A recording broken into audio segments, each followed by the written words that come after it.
মানে সরকার পক্ষে আমাকে মানছে সাক্ষী, মানার পরে আমি দেখি যে আমার জন্য যদি একটা লোক ভালো মানুষ যদি বাঁচাই যদি রাখে, তাহলে আমি আল্লাহর কাছে পরিষ্কার থাকুন।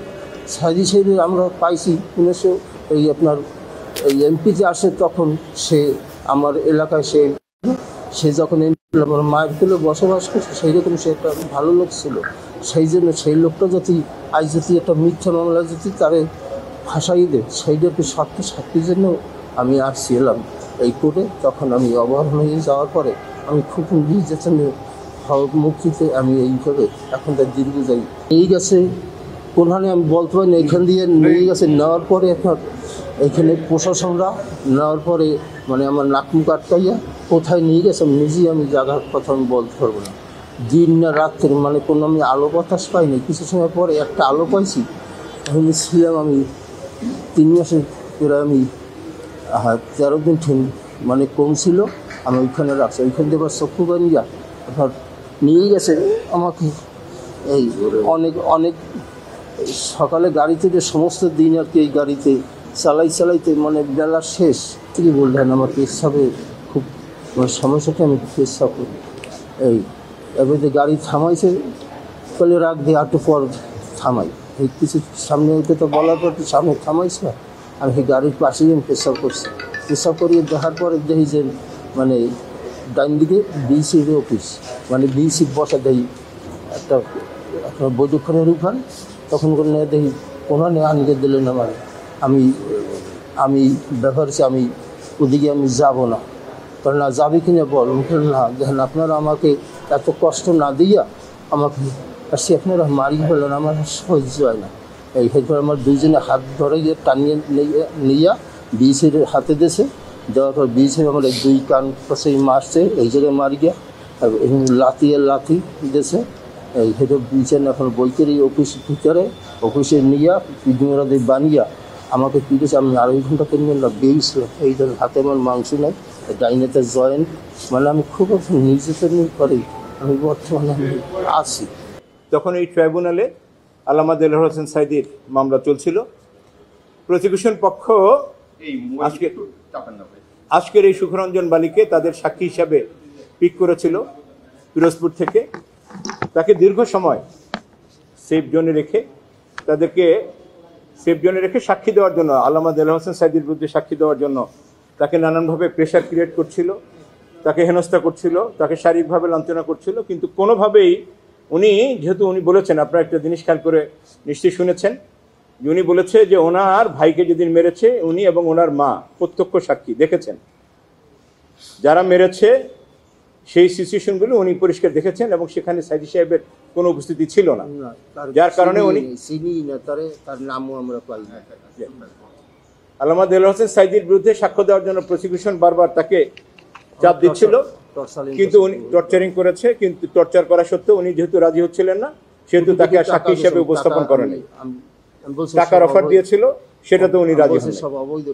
পরবর্তীতে উনি যেটা বলেছেন যে আল্লামা দেলোয়ার হোসেন সাঈদী যেহেতু উনি এখানে আসামি ছিলেন, তার ছেলের সাথে যোগাযোগ করেছে। তারা যোগাযোগ করার পরে উনি রাজি হয়েছেন সত্যটা বলার জন্য। উনি 3রা নভেম্বর 2012 এই প্রিমিসিসে এসেছিলেন সাক্ষী দেওয়ার জন্য। সেদিন তার সাক্ষী নেওয়া হয়নি। পরবর্তীতে উনি পরের দিন 5 নভেম্বরে, 4 নভেম্বর এবং 5 নভেম্বরে উনি এই প্রিমিসিসে এসেছিলেন সাক্ষী দেওয়ার জন্য।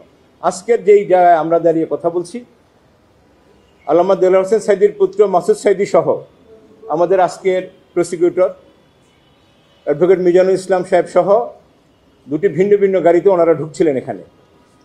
সেই দিনে সেই দৃশ্যটা ছিল এই যে ওনারা যখন গেট পাস দিয়ে ঢুকছিলেন, তখনই সাদা পোশাকধারী একদল পুলিশ তাদের গাড়িতে ঘিরে ধরে তাকে আমার হিন্দি গাড়ি দিয়ে বাইর করছে। তখন আমার মিজানুর রহমান জি অ্যাডভোকেট মিজানুল ইসলাম সাহেবের সামনেই তার অন্য যে অ্যাডভোকেট আনসারি সাহেবের সামনে তাকে টেনে হিস্ট্রে নেমেছে এবং পুলিশ তাকে মারধর করে বলেছে আমরা তোকে খুঁজতেছিলাম। তারা যে ভাষায় কথা বলেছে সেই ভাষাগুলি আজকে আমরা আমাদের এই এফআইআর কমপ্লেন পিটিশনে আমরা সেখানে কোট করেছি। তাকে মেরে ধরে এরপরে টেনে হেসড়ে পাশের একটি সাদা মাইক্রোবাসে তুলে নিয়েছে। মাইক্রোবাসে তুলেই তাকে চোখ বন্ধ করে তাকে নিয়ে গিয়ে চোখ বন্ধ করে তাকে অজ্ঞাত স্থানে নিয়ে গিয়েছে।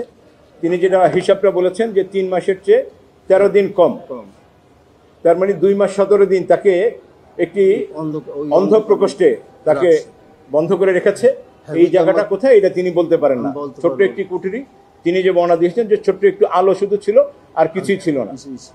এরপরে তাকে একদিন এটা বলতে পারে নাই, হাত পা বেঁধে তাকে সীমান্তে নিয়ে গিয়েছে, সারাদিন গাড়ি চলেছে। উনি বলেছেন যে তাকে এরপরে বিএসএফ এর কাছে হস্তান্তর করেছে।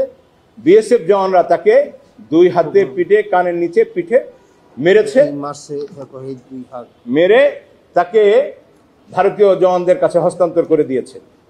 উনি বলেছেন যে এরপরে তিনি যে জায়গাটা আবিষ্কার করলেন যেখানে তাকে গ্রেপ্তার করে রেখেছে সেটা হচ্ছে বসিরহাট এলাকায়, কলকাতার বটার স্বরূপনগর থানা, ওখানে তাকে রেখেছে। দীর্ঘ 5 মাস উনি জেলে ছিলেন। এরপরে 5 বছর জেলে ছিলেন। 5 বছর জেলে থাকার পরে উনি মুক্ত হয়ে এসেছেন।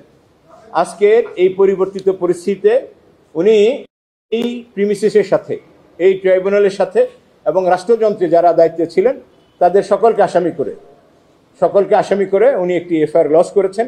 আমরা আশা করছি এই এফআইআর সঠিকভাবে প্রপারলি তদন্ত হবে এবং এই তদন্ত উনি সত্য বিচারের প্রার্থনা করেছেন। একটি সত্য ঘটনায় আমরা এখানে যেটা বারবার ওনাকে বলেছি, এবং আপনারা একটি বিষয়ে প্রশ্ন থাকতেই পারে যে 5ই আগস্টের পরে দীর্ঘ সময় এই পরিবর্তিত একটি সুখকর পরিবেশ থাকতেও অভিযোগটি দায়ের করতে এত দেরি হলো কেন? এখানে আমরা সেটারও একটি কারণ উল্লেখ করেছি যে আসলে সব কিছু মিলে এই ঘটনার সাথে যারা জড়িত ছিল তৎকালীন সময়ে যারা এই ঘটনায়, বিশেষ করে পিরোজপুরের যে প্রসিকিউশন টিম, পিরোজপুরের যে তদন্ত সংস্থা, পিরোজপুরের যে প্রশাসন, অ্যাজ ওয়েল অ্যাজ এই ট্রাইব্যুনালের সাথে যারা সংশ্লিষ্ট ছিলেন, দায়িত্বে ছিলেন, এবং যেখান থেকে এই অর্ডারটি এসেছিল, যে এই ওহিটি যেখান থেকে নাজিল হয়েছিল, এর সাথে রাষ্ট্রের সর্বোচ্চ পর্যায়ে যারা জড়িত ছিলেন সকলকে আইডেন্টিফাই করতেই আমাদের এই সময়টি লেগেছে। এবং এই সব কিছু মিলেই এই সত্য ঘটনা ইনকোয়ারির মাধ্যমে আমরা সব কিছু জেনে এরপরে এসে আজকে অপরাধ ট্রাইব্যুনালে আমরা এই মামলাটি দায়ের করলাম। আমরা আশা করছি জি আমরা এখানে 1 নম্বর আসামি করেছি শেখ হাসিনাকে, যিনি এই রাষ্ট্রযন্ত্রের প্রধান ছিলেন।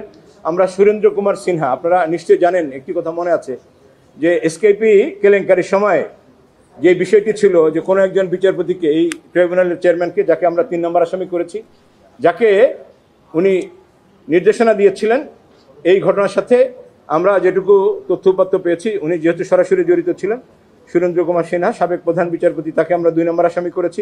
নিজামুল হক নাসিম, যিনি চেয়ারম্যান ছিলেন, তাকে আমরা 3 নম্বর আসামি করেছি। 4 নম্বর আসামি করেছি শফিক আহমেদ সাহেবকে, যিনি এই টোটাল এই মিথ্যা সাক্ষ্য এবং মিথ্যা মামলার মাস্টার মাইন্ড ছিলেন, তাকে করেছি। আমরা কামরুল ইসলাম সাহেবকে করেছি, যিনি ওই সময় আইন প্রতিমন্ত্রী ছিলেন। বিচারপতি এটিএম ফজলে কবির সাহেবকে আমরা আসামি করেছি। আমরা হেলাল উদ্দিন সাহেবকে আসামি করেছি, যিনি এই ঘটনার অন্যতম কুশীলক। আমরা একে মাওয়াল সাহেব সহ সৈয়দ হায়দার আলী, যারা রানা দাশগুপ্ত, সৈয়দ সানাউল হক, যারা এখানে প্রসিকিউটর ছিলেন, যারা এই বিষয়টিকে জি আমরা এখানে মোট 32 জনকে আমরা স্পেসিফিক নাম উল্লেখ করেছি।